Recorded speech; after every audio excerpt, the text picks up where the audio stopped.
मस्साजोगचे सरपंच संतोष देशमुखांच्या हत्या प्रकरणाशी संबंधित खंडणी प्रकरणामध्ये अटकेत असलेल्या वाल्मिक कराडवर अचानक मकोका अंतर्गत कारवाई करण्यात आली।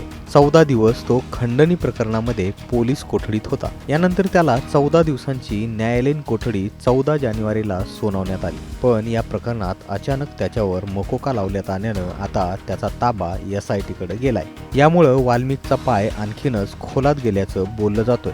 वाल्मिकला अटक करण्याची फॉर्मॅलिटी 302 आणि मकोका अंतर्गत पूर्ण केली गेली आणि आता त्याच्यावर खुनाचा गुन्हा दाखल करण्यात आला। साक्षीदारांच्या जबाबांवर आधारित ही अटक असल्याचं बोललं जातंय। शिवाय ही अटक तांत्रिक विश्लेषणावर देखील आधारित आहे।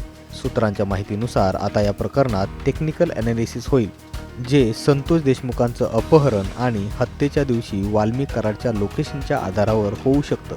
शिवाय वाल्मिक कराडचा CDR आणि इतर गोष्टींचं ॲनालिसिस देखील यामध्ये होऊ शकतं। संतोष देशमुखांच्या हत्या प्रकरणामध्ये आता SIT वाल्मिकची चौकशी करणार आहे। यामुळे निश्चितच त्याच्या अडचणीत वाढ होऊ शकते।